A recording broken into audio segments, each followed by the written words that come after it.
It's account review time! Hey everyone, Shark here, and we got some overwhelmingly positive responses for account reviews. There are literally hundreds of submissions and it will take me a really long time to get through them all, so please be patient. In the meantime, make sure to watch these videos because even if it takes a while for me to get to your specific account, the information here is still valuable to understanding how to build characters and how to put a team together. And obviously, since there are a ton of accounts to review, you can check the other account review videos that I'll have in a special playlist for an even better understanding of how to build characters, teams, and progress your account. With all that being said, it is a lot of work to review literally hundreds of accounts, so if you could like the video, it would really mean a lot to me. It takes hours and hours of work for me, but all I need is a quick tap of that thumbs up button from you. And now that you've liked the video, let's jump into the account reviews. Alright, let's see what they're looking for. Team building help, want to know what characters to prioritize, general advice, really like Wanderer and Jingcho.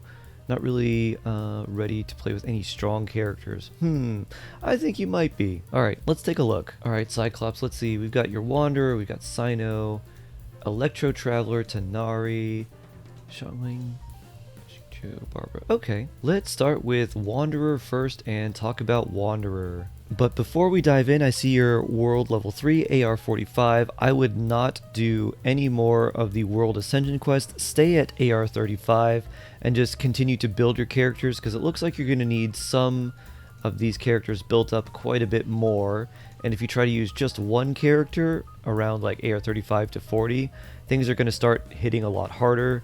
And once you get to that point, you might feel like you're hitting like a wet noodle. So you want to build your characters up first before you ascend.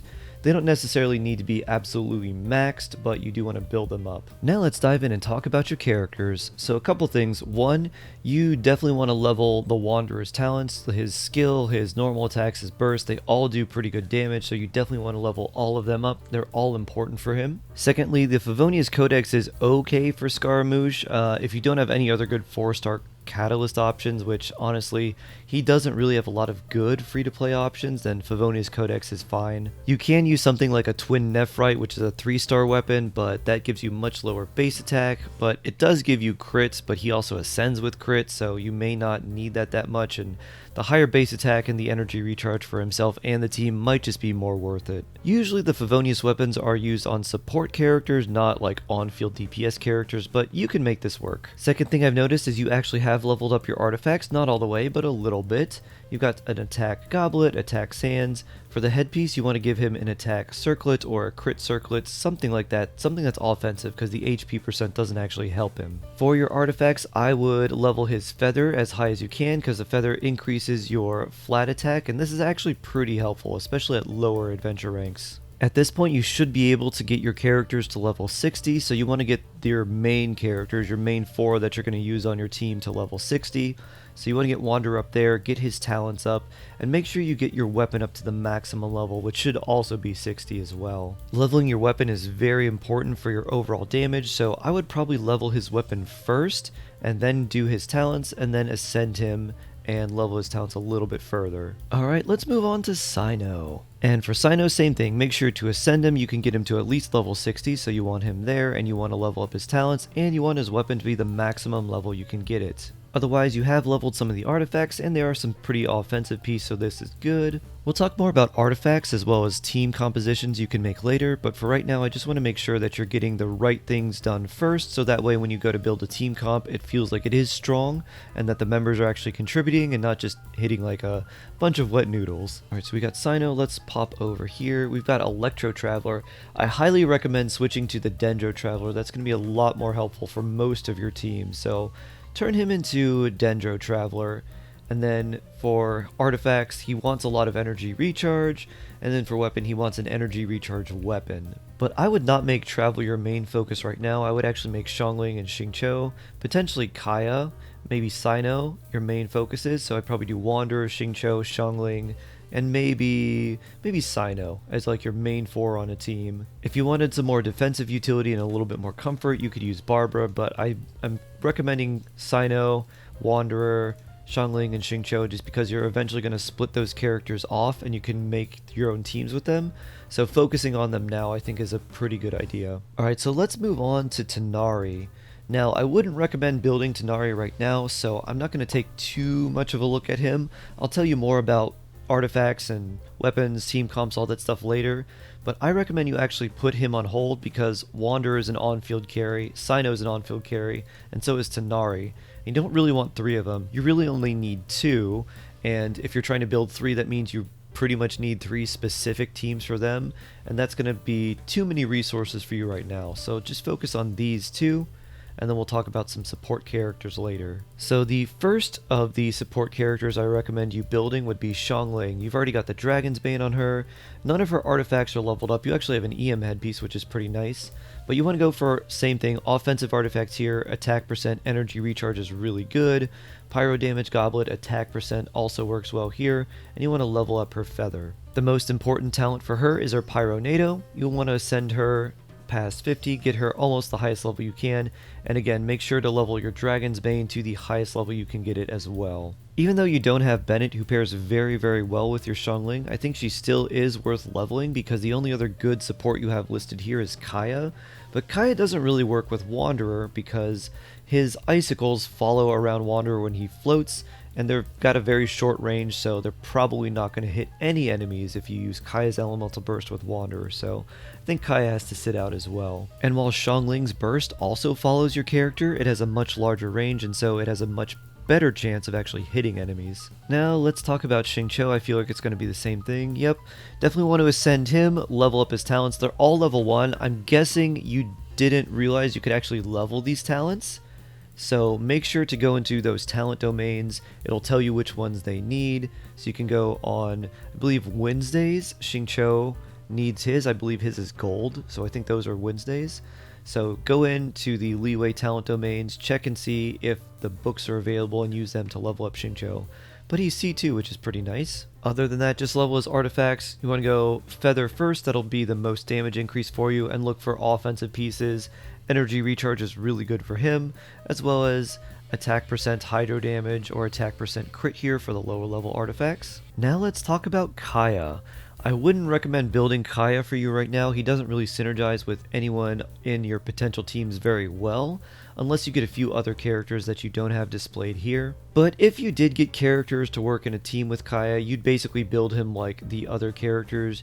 You'd build him with an attack sands or an energy recharge sands, and then an attack goblet or a cryo goblet, or an attack sands or a crit sands, just because you're not to the point where you're really going to dedicate yourself to farming artifacts right now, and you just want generally usable stats for him. You'd also level him up, level his weapon, and level his talents, just standard thing. But again, I'm going to recommend that you hold off on building Kaya. He doesn't really synergize with your team super well, so hold off on him for now. You may get some other characters in the future that may make Kaya really good, and we'll talk about those a little more in the team building section. And finally, let's move on to Barbara. Now for Barbara, you really only want to use her if you feel like you need a healer. She's not that useful in most of these teams. She can apply a little bit of hydro with her ring, but you have to be right up on top of enemies hugging them, so it can be a little bit annoying. And if you're fighting cryo enemies, you can get frozen because of that ring too. So if you want to level Barbara for comfort, totally fine. Otherwise, I wouldn't really recommend building her. But if you do decide to build Barbara, give her a refined 5 Thrilling Tales of Dragon Slayers. That way, when you switch out of Barbara, the next character will get a 48% attack increase, which is very large. And then just give her artifacts with a lot of HP because that increases the amount of healing she does. Alright, now let's talk a little more about team comps and things you can make with your characters. The truth is, you don't have any super really well established, really synergistic teams that you can make, so I'm going to suggest a few different teams that you could make with some other characters you may get, and I'm going to tell you what team I would recommend you building right now so you can get through whatever content you need to. So this first team is going to be Wanderer, Cyno, Xiangling, and Xingqiu. This team, like I mentioned, doesn't have a ton of synergy. You're running 2 on-field hyper carries, which is usually a big no-no, but using all these characters on one team means you're going to focus and build them, and that's really important because you can make several different teams out of these characters. Wanderer is one of the more versatile characters on your team because you can run him with a lot of different elements and he can just swirl, and the swirl reactions are good. Even though he's not meant to do a lot of swirl damage, he can, and that's just a little bit extra damage that your team gets. So if I were you, I would run something like Wanderer, Xiangling, Xingqiu, and Bennett, and make sure to get Bennett from the Star Glitter shop if you don't have him already. He's one of the best characters in the entire game, and you'll want to be saving your Star Glitter for him when he comes to the Star Glitter shop in May. As far as for how to build the team, you really want Wanderer to have a really good offensive catalyst weapon. Favonia's Codex is actually quite nice, but it's probably not going to be your best choice. If you can get something like the Solar Pearl or any sort of 5-star catalyst are generally really good for him. Since you can't amplify Anemo damage unless you have a character like Faruzan on your team, you need to give Wanderer as many of the offensive stats as you can. All the attack percent, all the crit damage, all of that stuff. Unfortunately, a lot of those stats come from weapons, and there's not a lot of good 4-star options for Wanderer unless you can manage to pick up something like the Widsith, which is a gotcha weapon, but it is really good on him. Now when you're ready to farm artifacts, which will be AR 45 plus, where you're really honing in and starting to farm artifacts after you've built up your characters, you want to run either a 4-piece Desert Pavilion Chronicle set on him, or some sort of 2-piece Anemo damage, attack percent, or double attack percent artifact set on him. I've done some testing, and while the Desert Pavilion Chronicle is pretty nice, if you have a really good like Gladiator's 2-piece and Shiminawa's 2-piece, that's actually going to do a little bit more damage than a Desert Pavilion Chronicle if the substats aren't quite as good. Wanderer is very, very hungry for attack percent and crits and all those types of things, and if you just get a really good 2-piece, it'll end up being better than the Desert Pavilion Chronicle. So just give him your artifacts with your overall best stats once you're ready to start really farming artifacts. For Xiangling, you're going to want to run her with a 4-piece Emblem of the Severed Fate set. You want to run an Energy Recharge Sands, a Pyro Damage Goblet, and a Crit Headpiece. You want her to have about 200% Energy Recharge, and then if you can get to 50 crit rate and 100 crit damage, you'll be sitting very nice. Xingqiu is sort of the same. You want to run him on a 4-piece Emblem of the Severed Fate set. You want to run an Energy Recharge Sands, a Hydro Damage Goblet, and a Crit Headpiece. And you also want over 200% energy recharge, as well as about 50% crit rate and 100% crit damage. Anything you get above that for any of those stats is always quite nice. And getting to those stat thresholds might seem like a little bit difficult to get, but if you get a Favonius Sword or a Sacrificial Sword, that will greatly help your energy recharge needs. And then for Bennett, who I highly recommend you saving 34 Star Glitter for so you can get him in the Star Glitter shop in May, you want to run him with the highest base attack weapon you have, or a weapon that has energy recharge on it like the Favonius Sword. You can use a variety of artifacts for Bennett. Most people like using 4-piece Noblesse, but really all you need is just energy recharge above 180%, and a good weapon so your team can take more advantage of his elemental burst. Now that we've talked about that team, let's talk about a Cyno team. For Cyno, the Favonius Lance is actually quite nice. It's one of the best spears in the entire game, and it's super useful, so keeping it on him is not necessarily a bad thing, but you may want to give it to someone like Xiangling if you find that she needs more energy recharge, or your team needs more energy so they can do their rotations properly. If you find that at AR 45 when you start farming artifacts your team needs a lot more energy for their rotations, you may want to swap the Favonius off at that point, and you can give Cyno something like the Moon Piercer, which is a 4-star craftable item from Sumeru, and it's really nice on Cyno because it gives him Elemental Mastery, which he really likes, but its passive also requires you to run a Dendro character in your team so he can utilize the passive as well, because you do want to run a Dendro character with Cyno. Which is why I also mentioned for you to build the Dendro Traveler. The Dendro Traveler can pair well with Cyno. You want to run the Dendro Traveler with a 4-piece Deepwood set, you want an Energy Recharge Sands, and a Dendro Damage Goblet and a Crit Headpiece, as well as an Energy Recharge weapon. And the good news is, while you're farming for the 4-piece Deepwood set for your Dendro Traveler, you can also farm for the 4-piece Gilded set for Cyno. So you're kind of knocking out 2 in 1 there, and it's really helpful, and it's a pretty efficient domain to farm.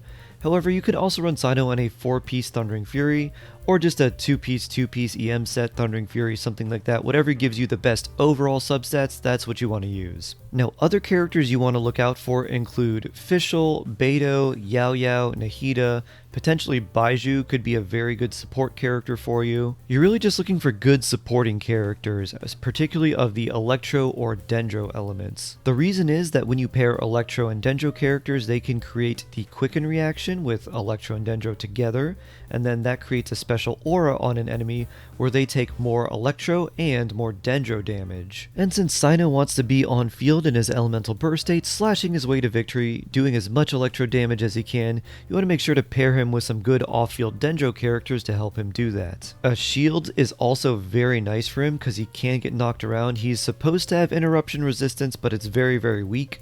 So a character like Zhongli or a potential Dendro shielder could also be really good for him. So those are some potential good team comps for you. Right now, just make sure to level and ascend those characters that I talked about: Cyno, Wanderer, Xingqiu, and Xiangling. Prioritize leveling their weapons to the maximum level you can, and then also level their talents. Cyno and Wanderer want all of their talents leveled, whereas Xiangling and Xingqiu really only care about their burst and their elemental skill talents being leveled, so you can not level the normal attacks on those two. Beyond that, continue to level up the artifacts you have while replacing any of the non-offensive artifacts with like HP or defense percent as the main stat with more offensive ones that give you attack percent, crit, elemental damage, something like that. Do those things and your account is going to see big improvements.